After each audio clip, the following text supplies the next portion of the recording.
Shalom, guys. Once again, I greet you all in the name of our soon coming King, Jesus Christ. All right, so today's part 4, and I'm going to talk about when the Lord was prompting me to leave Jamaica and when I met the woman of God that helped to deliver me. All right, so as always, he always directs me to a scripture. So we're reading from two scriptures, which is 1 Samuel 15, verses 22, which reads, "But Samuel said, Has the Lord as much delight in burnt offerings and sacrifices as in obeying the voice of the Lord? Behold, to obey is better than sacrifice, and to heed is better than the fat of rams." The next passage is Jeremiah 7, verses 23. "But this is what I command them, saying, Obey my voice, and I will be your God, and you shall be my people. And walk ye in all the ways that I have commanded you, that it may be well with you." So basically, it's about being obedient to the voice of God, and that was me in my case at the time of leaving Jamaica. Because, like I said, when I realized that the Lord was really telling me what was going to happen to my friend, and I didn't warn him. So when he's now telling me to leave Jamaica, so yeah. So we're going to start off by sharing about this visions he was showing me. He was speaking to me in some dreams and visions. So I was seeing a little dreams about myself in New York. So man, at this time now, I've been back and forth for a little while before I decided to, move here. So I've been traveling, but I started getting dreams of me in New York. I remember one of my clients reached out to me and she said, "Stacy, you know that I saw you in a dream that, like, you tell me that you're living in New York now." I said, "Really?" The whole time I'm getting that dream too, I said, "God, no." Honestly, I was trying to ignore it. I said, "God, this is just not it. No. Can't leave Jamaica just like that." And it was just a big move, but I said, "No, can't work." Anyway, my neighbor at the time, which, we're friends now. Well, she had moved at the time still, but she moved like a few months before. And she even called me and she said, "Stacy, I got a dream about you lives." I said, "You too?" Because I was ignoring the Lord. She said, and I was telling her, she said, "Well, you have to be obedient and do it." I said, "Well, let me look into it and see." All right. There was just two visions that he showed me was so powerful. Those were the ones that like literally pushed me out of Jamaica. So the first one was I was standing on my apartment building. It was like a 2-floor apartment building I was living on at the time. And there this lady just come up the step. I was standing at the top of the stairs, and she come and she ran up the steps and she held onto my wrist and she said, come, it's time to go. I book a flight for you." So I said, I can't just leave, so I don't pack anything. She said, "Don't worry about that." And I was just there standing still, and she just dragged me down the stairs. I tell you, it was so quick. And by the time I got on the stairs and I slightly looked back, and then I realized it was really my apartment. It just caught a fire. That was it. And when I woke up out of that vision, I was like, "Lord, what are you showing me?" And fire. And I heard in my spirit, "Do not look back." I was like, "Oh, this is what happened to Lot's wife, I was like, "Okay, don't look back." So I started getting, a little edgy now and everything. I said, "Oh my God, what am I gonna do?" I just thought, it's like it was just a lot. Then now the final vision, this time I heard the voice of God himself, audibly, but in the vision. I was watering the plants along my balcony there because I had some nice plants at the front of my apartment with a balcony. And I found myself watering the plants that morning, it was a morning. And I just heard a voice from the sky said, "Pay up your bills and leave Jamaica." And I never had to ask if that was God, because I know it was him. A big voice, big strong voice from the sky. I said, no, this is it. So of course I, reach out to my father, and I told my father and other family. I say, the Lord has been showing me vision, because they know I always dream and I always come to pass. I say, so I say, I'm gonna leave, and I just made some quick preparations.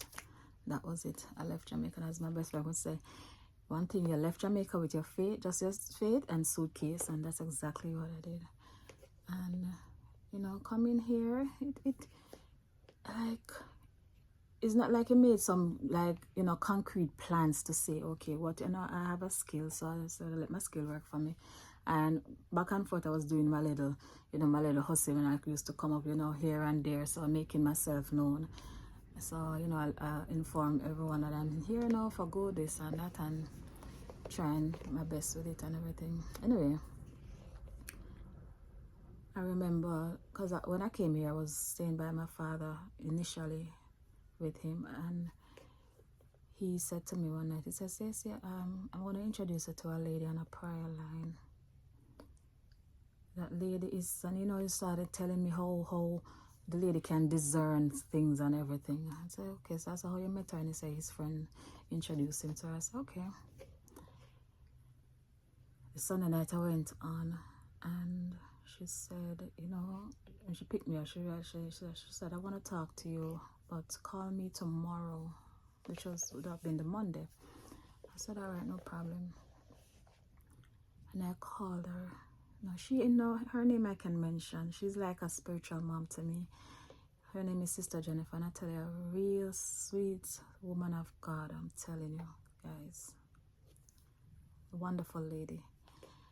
So, we're just there talking, and she started talking. She said to me, she said, you should be doing my work. I said, really? Because remember, back then, before I got baptized and I went to the church up in Papine Hills, Sister Grant, the evangelist, has said to me that you're a messenger for God. So I'm just thinking that, okay, I'm a dreamer. That was just it. And I said, okay. No, she went in. She said, you should be doing my work. She said, you're like me. I said, really? She said, yeah, you're just like me. She said, you have fire in your right hands. You can heal. You have the gift of healing. And she said, you have a light in your forehead. I said, light in my forehead? It's like, she's seen me. She's like, no, you can't see. That light protects you. Yeah, she said, nobody can kill you. No one can harm you because of that light. I said, wow. It's later on in life I realized that when the chosen ones, they walk with a light in their forehead here. So I was like, okay. Yeah, she was just going in. She said, your mother is like a lion in your life. I said, my God. I was like, I know how God works, but the way how this woman just was going in, I said, no, somebody have to be telling her my business. I said, you spoke to my father? My father tell you everything? She said, I never had to tell you, talk to your father about anything. She said, everything that I know about you is the Lord revealed it to me. I was like, wow. She said, your mother's like a lion in your life. But she said, don't worry, she can't kill you, because you have to come and do God work. She said, you think you see her hear anything yet? She said, wait till you fully come over. Man, I never had to listen. People, I don't think they understand that the depth of that conversation. So nobody has to tell me anything. So yeah, when you fully come over, you're gonna see and hear, and we're just there talking, and she's praying for me, and so that was pretty much it. She even went on to say that the Lord said he gave you youth and beauty. I was like, really? So this is why I look so young. I said, yes. I have youth and beauty. So that's a gift from God, because people, when I tell you the things that I've been through, I shouldn't have so much grace, but the grace is really a spirit. So I have the spirit of grace, the grace of God on my life, because I should have looked like, I don't even know what to say. Just look discombobulated. Not, yeah. Like my feet should have been up where my head down. Yeah, that's completely disfigured. But thank God, I thank him every day for his grace and mercy. Because when you hear David say that, May goodness and mercy follow you all the days of your life. I'm telling you. Those are not just light words. Those are declarations. You know, you have to declare over yourself, because that's what's following me. And I'm grateful to God for that. I'm really grateful. I can't describe how I would really look. Or first of all, I should have been dead. Yeah. My birthday is just gone Tuesday. You know, I have to celebrate it now with a hurricane, and it was just so devastating. You know, I felt so down on my birthday, but I was so grateful at the same time, because I know whatever was set for me out there in the spiritual or in the kingdom of darkness, I shouldn't even live to see my 45th birthday, because this woman is trying to sacrifice me. But I have to tell my story, tell the testimony to leading up to there. So I will explain. I'm truly grateful, people of God. I'm truly, truly, truly grateful. God is amazing, and He's worthy to be praised non-stop. I can't stop thanking Him for, you know, all that He has done for me. Yeah. So anyway, I got my deliverance, but it wasn't a complete deliverance. Because, you know, in all honesty, when you get delivered, you're supposed to live a sin-free life, or try to live a sin-free life, walk in the will of God. So I still wasn't doing that per se, you know. So it's like I still had demons taunting me and everything like that. I used to get a lot of attacks. I could feel like when you're walking, someone following you. Like I said, at the time, I still didn't know what was a monitoring spirit. It's later on when I started getting more serious with my spiritual life and my walk. I understand that those are demons, you know, spiritual demons, and you have the ones in the flesh doing the natural. But yeah, I used to feel so heavy, like, you know, when I just got here, I started doing like a babysitting, and I tell you, in the morning, I felt like somebody on my back, like a monkey on my back. It was just so heavy, and that's how I used to feel back home in Jamaica. It was a spirit of heaviness, you know, when I get to understand. I tell you, it was just not easy, not easy. It's like a lot of times you're doing stuff and you just feel like I have to keep doing it again, and I have to push, and if I don't like ask God to help me, it's just not gonna come through, you know. All of that was just attacks, constantly attacks. So yeah, I got my deliverance, and like I said, it was like partially, but I still was going through life, still was doing my own thing. You know, I still wasn't walking completely in the will of God. But funny enough, God is so graceful and merciful. He was still using me. I was still getting like, you know, dreams and visions. But my eyes, my spiritual eyes weren't really open. It's just that, you know, I have to be asleep for Him to show me certain things. And yeah, so, but looking back, I say God was really, he never turned His back on me. He's not like man or anything like that to judge, you know, that judgment. Oh, why you not do this or you do that? No, He didn't. He didn't. So, I could, like I said, it was a lot of attacks. But I remember when I had lived a client, you know, I was developing a client base, and there's this lady. It's a Jamaican, it's Americanized, grew up here, and these are the things that I started noticing now when it become trend. Like when you're kind of getting a little close, not close as in like a best friend type of closeness, but when you're getting a little closer to people and they start seeing who you truly are, or maybe the demons in them seeing, you know, the light in me. I'm telling you, I remember I wanted to move over into the city, into New York, because my father lives in Connecticut. So, you know, kind of slow over there. So I said, for me, I would probably do better living in New York. So I was, you know, looking like a small place where I could afford like a room or something like that. So there's this client told me about that she has a basement not really a full basement. She said she lives there, so we would like share the basement. Like 2 rooms with her, and her father lives there. So I said, okay, I went and I looked at it. So I said, it's a start. I could just work with this. Because I'm not fussy like that. I may look fussy, but I'm cool when it comes on to, you know, to certain, especially under the circumstances. I said, then I can work with that. Guys, I don't know. I'm saying that, okay, they don't have locked doors. No, when I think you can trust somebody, you know, when I think you can trust somebody, this is what happens now. I'm saying they don't really have closed doors in their home, and so I wasn't gonna like put a lock, which I should have. So I left my door, the you know, just regular. The woman start going to my place to search, but there's nothing there to search. You know what she took from me? My passport.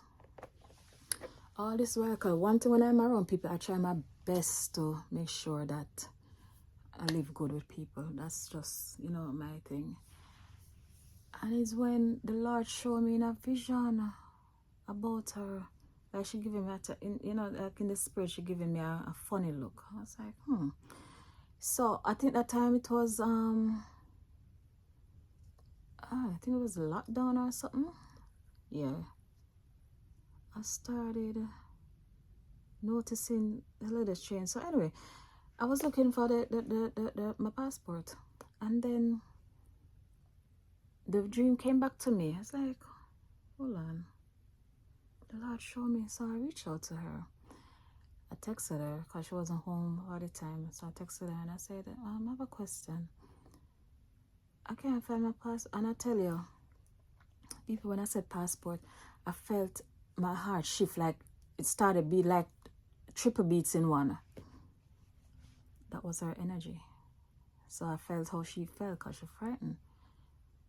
And she tried to play. I said, okay, so you are the culprit. But I was like, but why?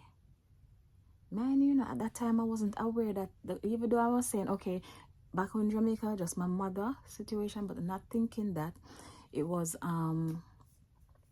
the devil just rising up enemies after me.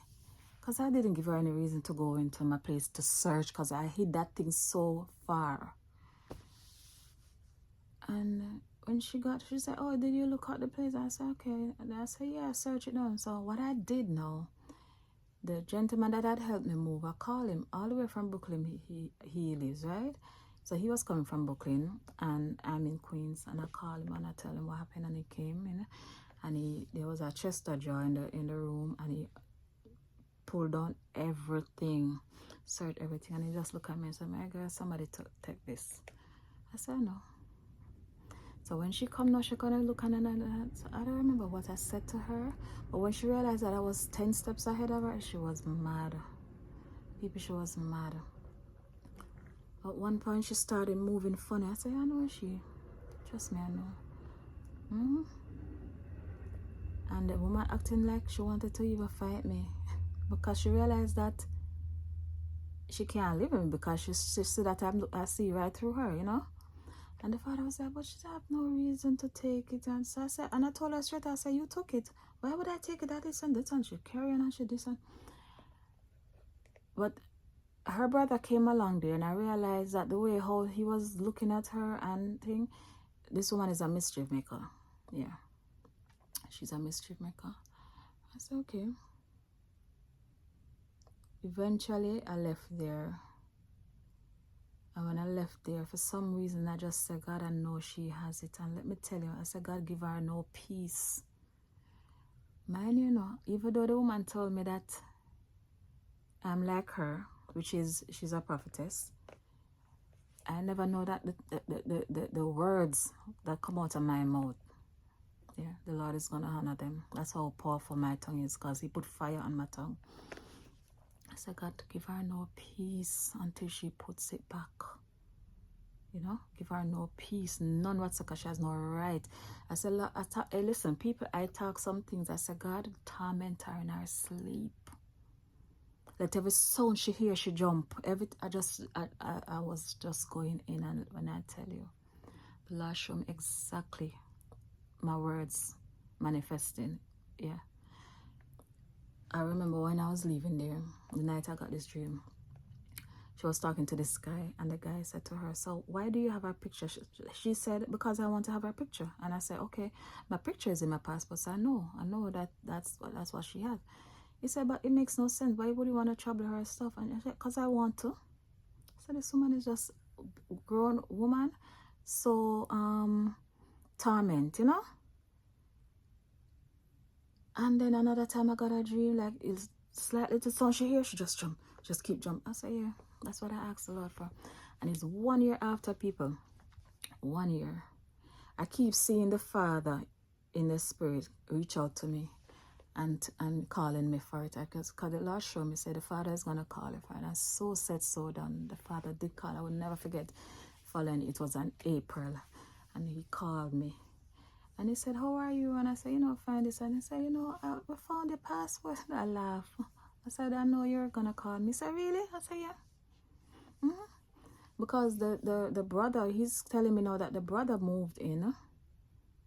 He sold his place, so he moved back in, and her daughter, took the room, and she was looking up and found the password. I said, she put it back, but it's okay, because I know you were going to reach out to me and tell me. Because even in the spirit, I see the brother praying her, because the brother can't stand the foolishness with this big grown woman. I was like, wow. I said, everywhere I go, so when I started seeing the trend and how people react, I tried to, isolate myself from people. I mean, you have to deal with people, because my line of work, I have to deal with people, but I realize anyone that's gonna disturb my peace, I just eliminate it. I just try my best, yeah. So I have to pray to God to put me in the right, align me with the right people. And if you're in my life and he sees that you're not adding any value to it, you're gonna disrupt my peace or cause any drama, he's gonna remove you. And that was what he has been doing from then. What I've noticed to now, I tell you, people, I got constant attacks after attacks after attacks. So back then, now sometimes when I'm sleeping, I could feel like somebody coming down on the bed, and I know that's spirit. So I'm not gonna keep this one too long, but I'm gonna tell you this, what I've come to know. Like I said, constant attacks. I remember now, this one is about my monthly menses. I remember I was sleeping, and this demon came with a familiar face. So they call it a familiar spirit. So he took on the face of somebody. And then he whispered in my ears, long time I don't see you. I was like, when I see him in the spirit, because I was just about to go to sleep, but I just closed my eyes. So it's not like I was sleeping and I saw the spirit. And before I could do anything, it just stepped over my womb area, my abdomen. And I was like, what's this? Anyway, the morning now, I woke up, I saw a little spot, I said, okay, I guess my menses coming. That was a Thursday. And by the time the day, it just cleared up. I said, this is weird. And this Saturday, people, non-stop. I was alright, it's coming. But when I see it going off into a week, going into two, I said, no, this is not normal. And I was like, what can I do? And I said, God, please to let this stop. I've been praying. I said, God, what can I do? I keep hearing watermelon in my spirit. I said, watermelon? So stick up in there on my prayer line now. So this time I'm, starting on to like other prayer lines now, so be very strengthening my prayer life and everything. I remember a man of God was saying, ladies, if you have any fibroid issues, any issues down there, just get a watermelon. Pray over the watermelon. Guys, let me tell you, this works. He said, pray over the watermelon and eat it and you will see. So, because I reached out to 2 other females before I reach out to him, and I was trying to, because it's a issue that has to do with women. So I said they would probably understand more than a man. So I reached out to them and trying to, but I couldn't get them. And I said, God, who can I talk? And he keep putting me with the man, but I just didn't want to talk to him about that. And when I say that, it was getting out of hand because, man, you guys, there wasn't any pain or anything. It was just coming with big clots, everything. I said, no. I knew better not to go to the doctor for some reason because I sensed that this is spiritual. And I remember the thing stepped over my stomach. And I was like, why is this happening? And I could hear the Lord say in my spirit because they know that in the spirit a child is going to come. So they're just stopping. They're just doing everything to frustrate people. Demons are frustrating. The devil, they don't stop. They're very persistent in stuff. You understand? In every little thing. And so I said, you know, before I get to him now, before I go back to him, I remember my cousin and she said she was going to go to this boat ride. It's all white boat ride. I said, okay, I have my wife outfit. And I was like, how is this going to work with this, you know, the floor? And I said, you know, probably just try to protect myself. That, you know. And guys, we bought the ticket and everything. And I heard the Lord said to me, do not go. I was like, oh my God, I have to go and disappoint my cousin now and everything. And I said, God, how are we gonna do this now? You know what? It's happened that she fell ill. She had some throat problems and she had to cancel. And I said to her, I was telling her what happened. I said, no, the Lord told me. She said, never tell me. And I said, girl, I just don't know. And it just happened that we didn't go. But what would have happened? I would have gone out there and embarrassed myself. I remember it's a white party. And I was telling my cousin what was happening. And she said, you see, it worked out. That's why we didn't go. And so funny, that Sunday, the Lord, I had 2 makeup clients to do that day. So God just worked out everything. So I finally reached out to the man of God. And I said, you know, Apostle, I've been having this issue, this, that. And all he said was, the devil is a liar. You don't worry. He said, get a watermelon. Man, you. The Lord was telling me the same thing. He said, get a watermelon. He said, pray over it. And before you cut it, pray over it. Tell the Lord what you want to do.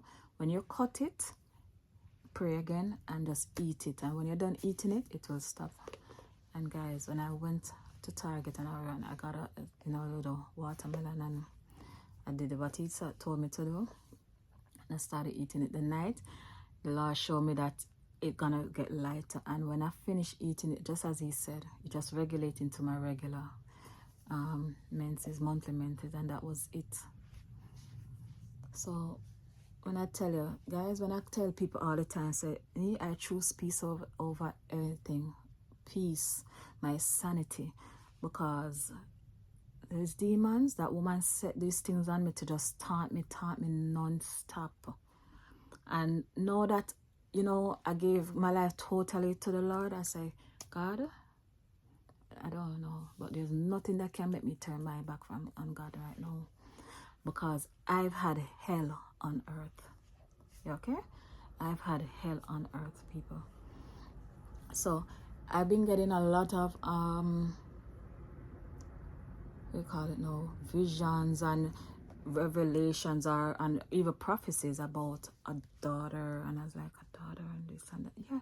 So like I said, they know what's happening in the dark kingdom. They know your future as well. So they try to come and try to derail your destiny. So this is why that thing just came over, and I'm telling you. Yeah, guys, a lot of, since I got here, I got more attacks than what I got in Jamaica. And I just realized that you're closer to your destiny, you know, because America is a part of my path. It's a part of my destiny. And like the Lord himself. Oh, and the lady, sorry, I forgot this part. The lady said to me, Sister Jennifer, she said, like I said, I didn't tell her anything. The Lord, she said, if you had never left Jamaica, you would have died. And this is how obedience came in. Why I read it from this thing. Yeah. Obedience is better than sacrifice. I was like, wow. She said, you're a smart girl. The Lord has been showing you to leave, and you were obedient and you left, because if you have never left Jamaica, you would have died. So whatever was coming was gonna hit. So if I had disobeyed God this time again, this time he was gonna let death, and I could have died in my sin and gone to hell. But thank God I didn't. I'm so grateful to God for that. So you see, when you have a calling on your life, you just have to answer that call, because no one can save you but Jesus. No one, absolutely no one else but himself. So it's best to walk in his will. If you have to disappoint men, just disappoint them and walk in his will. So I've come to learn that, guys. Yeah, I've come to learn that. I remember when in the lockdown, when it was still and peace. That was before I missed the passport thing. I remember I was just there one day, and I heard the Lord said to me, when you have baby, let Dexter mother come and look after you. Remember my friend in the previous thing that I told that, he has lost his life.